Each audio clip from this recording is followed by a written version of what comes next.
be very particular about your commitments, because pretty soon that too is going to have a cost. Monthly P&L meeting needs to happen with management, and our levers are always spend less, find a way to make more money. Top of the morning, and welcome to Red Hook. Red Hook, Brooklyn. Mondays I gotta take Peanut into school.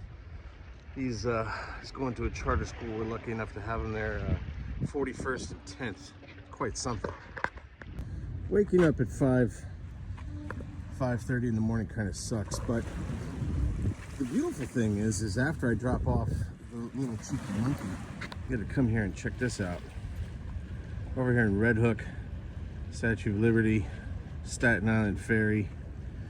You got the whole shipping industry doing its thing here, and I don't know how well this is coming up on the camera, but the view all the way over to Verrazano Bridge is something. This guy wants to see some action. Let's get some action. I'm sure that's what you guys want too. So October's done. Monthly P&L meeting needs to happen with management, and we're gonna have that a little later on today. Highlights include we underspent our budget by about, I think it was about $1,600. So we spent $1,600 less. We had a lot of positive cash flow this month. In terms of paying down debt, we did a good job. All of the additional, first off, the budget that we had for chopping debt, we used.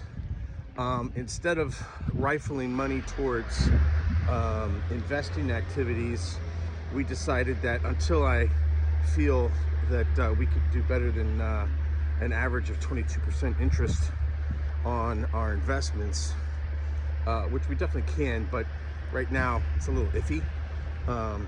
We're shoveling all that towards debt. So we pulled about $3,200 and we just shot that towards debt. We're still overspending on going out to eat, and I don't know why that's continuing to be a thing. I think it's you know, we're both busy, we're both professionals, we got 2 kids, and it's kind of funny. I heard one of my friends, I was talking to him about New York, and I was asking him why he didn't want to stay here. He wanted to move back to Pennsylvania, and he was like, well, it's expensive, it's inconvenient, and in his mind it's overrated. We'll have to disagree on that point. I love it here, but it's not for everybody, and I get that. I mean, currently we live in a shoebox, but we're doing that by design. One, where we live, we want to live within our means and actually spend on a percentage basis exactly what we should be in terms of rent, and we're actually spending as a percentage a lot less. But that does equate to about $3,300 a month in rent, which is kind of an eye-popping number. But in today's world, some people might say for what we have, we got a great deal. But the big point is that as a percentage basis, rent only comprises 22% of our monthly budget, which is great. I mean, we have to find a way to live within the financial parameters that we have, and our levers are always spend less, find a way to make more money. A lot of times you spend money on stupid shit that you look back on it and you're like, why did I do that? So silly. There's times I even look at these two and I'm like, what am I doing? Why do I have dogs? This time that I have to take walking these two is so, like, it's such a commitment. But then if you look at them, the joy that they bring you and the perspective. Alex Hormozy says he had a dog and he had to jettison it. He has no kids and he's on his way to being a billionaire. So there's probably a little bit that I can learn from him. And I think that that's, be very particular about your commitments. Be very particular about what's going to take your time. Because pretty soon that too is gonna have a cost, and that cost will compound. And it's it's something you should really spend time thinking about, but not dwell on. Make a decision and then move on. It's in the mid 40s, and it's cool. It's breezy, and it's pretty cool. This city's nuts, man. I mean, I could have left these two at home, not drove today, taking Zeb to school that way. I took the tunnel, came back, little red hook action. And it's so cool. I mean, look, we make shit here. We do cool shit here. Maritime industry. Sun's rising. It's a beautiful day. The two little cheeky wizards. So here we are. We're gonna go on a bridge. This one's fine. This one hates bridges. Hates them.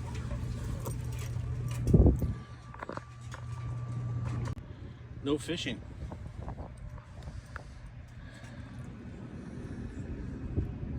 Well, I'm not fishing for compliments, but I'll tell you what I am fishing for. I am fishing for the best solution. And I don't know if you guys have heard of the financial order of operations. I don't think I know that smarter minds than mine with greater financial acumen have come up with the financial order of operations. And that is the optimal sequence in which you want to know with your finite dollars how you could best use that money to ensure that I did the smartest and best thing with the limited capital that I have. And based upon my understanding of that, I put my money in these particular categories, in these percentages, every time money came in. That's exactly what we're doing. It's kind of wild. I wonder what percentage of people actually have money set aside in an emergency fund. We never did. Never. If anything, we had available credit and we would use that. The one time we did have any kind of demonstrable money put together, my wife had cancer and she beat it, so I'm not fishing for sympathy here. We beat it. She's a trooper. She's incredible. But that blew out whatever money that we had saved. And truth be told, we could have and should have had a lot more saved up. So in the financial order of operations, make sure that you've got enough money saved up to take care of your deductibles for all of your insurance payments should you have an issue. A lot of software companies are going to try to get you to ditch the spreadsheet. And I will tell you that I think if you ditch the spreadsheet, you're going to ditch a skill set that's taken decades to really fine-tune and evolve for us collectively. And you'll become over-dependent upon software and disassociated from how numbers and how your finances actually works. And that will be to your detriment. Maybe not right up front, maybe not in a palpable way, but at one point it's going to become blindingly clear to you that, I allowed a key aspect of my success and my future to be in the hands of others, and they didn't necessarily have my best interest at heart. So where was I with the financial order of operations? Step one, I think, is pretty clear. Make sure you got enough money to cover your insurance deductibles. Step two, some percentage of the savings you're creating on a monthly and annual basis, you come up with that. Let's go over here, guys. Let's check this out. Some percentage needs to go towards your emergency fund. Cash that isn't going to lose its value. So you need to get in a high yield savings account or something that's at least in line with inflation. So you're not losing money, but it's there and it's at your fingertips if, God forbid. It's kind of key. Then, and I don't want you to be afraid of this, like Teddy is walking on these planks that are over water. He is so weirded out. Cookie's looking at him like, dude, what is your problem? Come on, Ted, you're good, buddy. You gotta tackle that high interest debt, baby. You gotta tackle that high interest debt. High interest debt being defined as, unless someone can come up with a better definition, and by all means give me a comment and let me know what you think is a better definition. But if it's north of 8%, it's high interest. I don't care what kind of loan it is, that's high interest, and you need to tackle it. And then you could start to say, after you've tackled all of that, then you can start to define and say anything that's north of 6% or north of 5%. You just start working your way down. But at that point, you should probably start investing in the markets or investing in other aspects of your life that you're interested in, saving for a home, saving for an asset that appreciates in value, not depreciates in value. But after you do that, after you've tackled the high interest debt, you need to be looking at 401ks, employer match if there is one to be had. And if you're self-employed, then you either look at putting money into a program like that, or you're putting money into the next initiative, which is investing in yourself, investing in your business. But if you don't take care of the first steps first, then you're leaving yourself wide open. And I could tell you, just because I've gone through life a couple times, life happens, man. My wife got rocked with cancer. We moved a couple times. The 2008 financial crisis, I was set. Going into 2008, it was the time of my life, one of the times of my life. We were set. We were so good to go.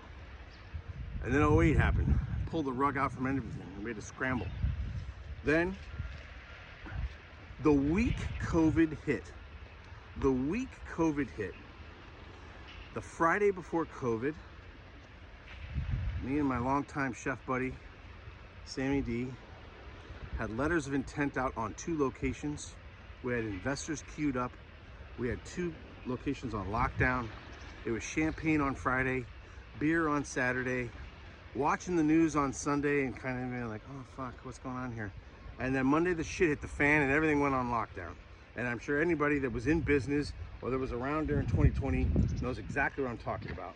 And that was not unique to us, right? It was not unique to us. It was everywhere, it was ubiquitous, but you wanna know what? We got fucked. We were not ready. I had no money, none. Because we got kind of blitzkrieg with cancer a year and a half prior, and it had been trying to recuperate from that. But we had no money in the bank. We had none. I was ready to go rob a bank, to be honest with you. I was ready to go drive my truck to the unemployment office because I was so pissed. But you know what? It was my fault.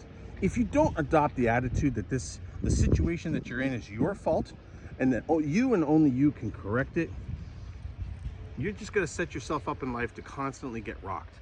We got rocked, and we could have done better. At the time, it felt like we were under attack and the world hated us, but it was no one else to blame but us. If you don't adopt that attitude, then you're not gonna come up with the solutions to right the ship. It's a really hard lesson, man. It's a really hard lesson. And if you don't come out taking that perspective, you're always going to be pointing your finger elsewhere and seeking out solutions to be spoon-fed to you. And those solutions are never as fruitful, as whole and complete as they could or should be. How cool is this? Check that out. The C Streak. That's folks commuting from Jersey. C Streak's hauling ass, isn't it? Someday I'll be a better camera operator. In view, and out of you, just like that. You know, if you're constantly pointing the finger at others, at external forces for why your financial situation is what it is and why you're constantly getting fucked over, you're never going to learn. You're never going to get the better of life. Life is always going to be getting the better of you. And that's a tough pill to swallow, because there are external forces that work against you and that do mean you harm and that don't care about you, but you still have power. Let's take a moment just to see this awesome ship out here. It's pretty crazy. That thing. Unbelievable. Yo, we got boats. The Statue of Liberty. Look at her. One day before Election Day. 2008, things were moving pretty groovy, and we were living in an apartment loft that we didn't really need. We wanted to ball out. We wanted to live great, but we had no savings, no demonstrable savings. And when 08 came and the financial crisis hit, shit got shut down. We had to downscale. Investors tightened up the purse strings, and we lost our jobs, and we had to move, and we had minimal money, and the money that we did have had to go into moving and finding another new job. Then things went great, things went up, things went down. We moved around the world. We worked in Australia, we worked in Napa Valley. Then the missus got cancer. Got diagnosed with stage 2, stage 3 breast cancer. She was right on the cusp.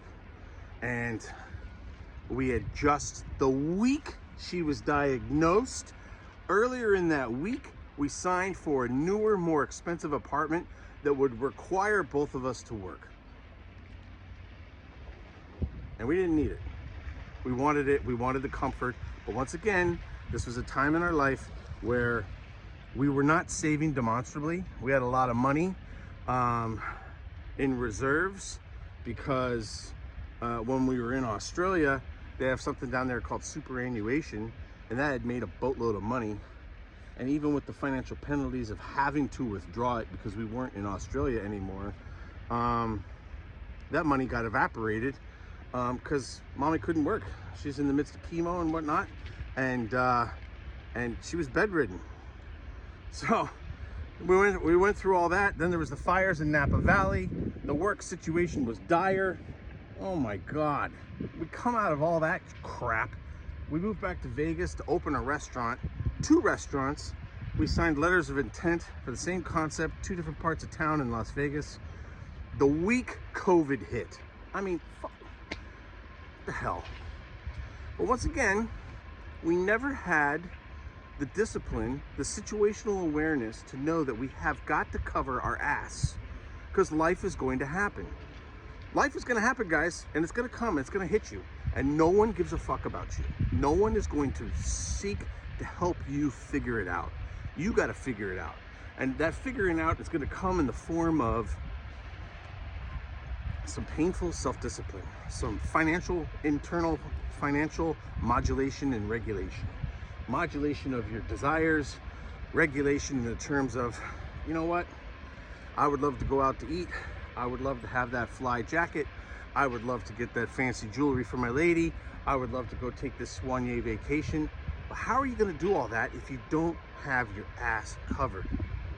Cover your ass, man.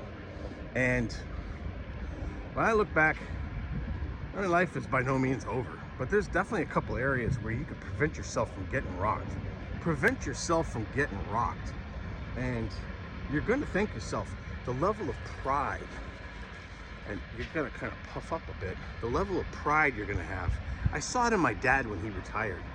Like, he had this glow of like, I made it. I did it. I'm so happy and I'm so proud. I've got 3 boys. I'm where I want to be. I no longer have to work. I get to work if I want to, but I don't have to. You can just see this in his aura. And it was a hell of a thing to behold. And whatever. We all learn at our different scale. We all learn differently. And I unfortunately am one of those people who have to butt my head up against fucking hard, dense mass structures, because my head is a hard, dense mass structure. But you don't. I would highly recommend sometime today, after you watch this video, save this video and just look at your internal, look at your financial situation. You can always keep doing what you're doing, spending less. Alex Hormozy has this great example of, like, he used to sleep on a bed on the floor and he was making bank, and he didn't have to. He could have been in a house by himself with a fucking water bed, or, you know, whatever cheesy analogy you want. He could have had a jacuzzi flowing into a pool and been fine, but he opted to sleep on a bed on the floor and keep stockpiling cash. And he never has to worry about a situation where he's going to get exposed. And granted, he's an incredibly talented, extremely smart individual, but he puts the work in, and he clearly has the self-discipline. And so you and I can too, right? Put the work in and have the self-discipline. And you'll be glad that you did. You know, you'll be glad that you did. This is Monday fun day. I had fun with these. I had fun with these two little shits. Look at this one. Look at this. I never wanted a small dog like that, but I got one. There they are. Hey, come here, guys. Monday fun day. I wax poetic so you can prosper. So do your thing. I'm starting a community. It's called This Way Financial. There's a lot of different ways you could do things, but I think this way is going to be the most fruitful and the most painless. And once you put a little bit of work in, it's going to be the way that provides the greatest results with overall the least amount of work. You know, there's something about an old truck. You could see its utility. You really kind of get a sense and really have a pretty good understanding of how it works. It's not rocket science. It's emblematic of engineering. And it's battle tested. It's time tested. It's proven its worth over time. It doesn't need to impress you. It's going to, or it's not. And for those that get it, it's here for you.